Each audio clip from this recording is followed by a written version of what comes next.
Hello guys, hopefully everyone is fine. In this video, we are going to discuss the concept of initializer list.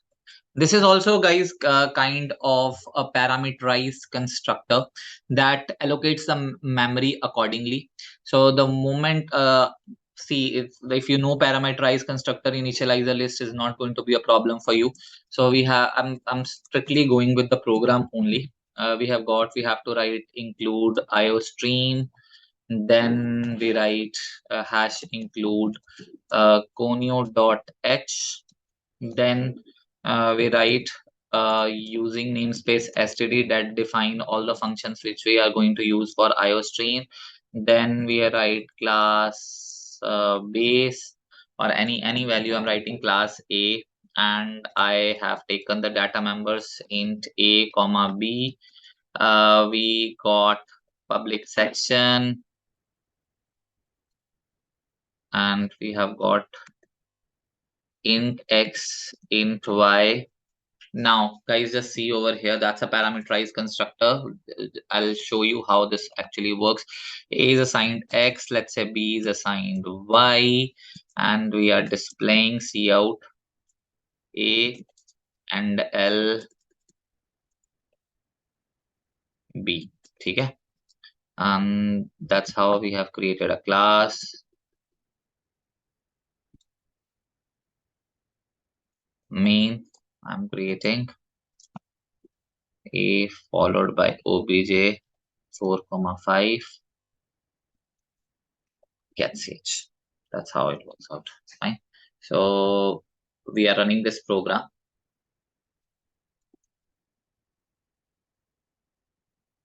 If we run this program, we are displaying 4,5. Guys, this is a parameterized constructor. We have got followed class A followed by obj 4,5. 4,5 is assigned over here. 4 is passed to X, 5 is passed to Y, A is getting 4, B is getting 5. That's why we are displaying the values like this. So this question can also be done in different ways, is that we can save time by assigning the values at the very first step or the very first instant by this particular call. Just see, I'm just changing one thing over here. Initializer list works like that, that at that particular instant I want to allocate A as X and B as Y.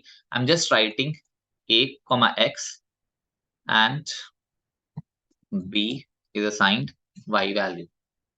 The moment I write this, X value is assigned to A, B value, Y value is assigned to B, and everything works in a similar manner.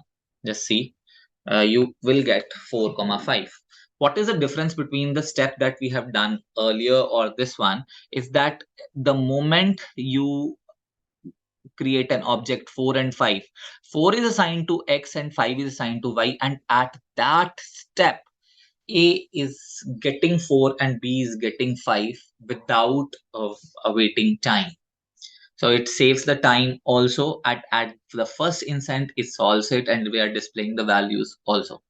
So there is also another reason why initializer list is used, that you cannot initialize constant data members. So I'm writing constant int C, and if you want to assign any value to C, the constant C can be assigned a particular value, but this cannot be done in any other scenario. So in any other scenario means you cannot do it indirectly in parameterized constructor, you will get error. So if you want to assign this value, let's say I'm writing constant int C and I want to assign 6 value to it. So the third in the value I have written int Z, and if you want to assign value of C as Z value, so I'm putting comma C, and Z is assigned to C, and 6 is assigned to this Z, and 6 is assigned to C, and you can see over here this should work. If you run this program, constant data member will be initialized 4, 5 and 6. But if over here, but if you want to assign this answer over here, that you can take A is equal to 4, or you can say A is equal to X, B is equal to Y, and C is equal to Z.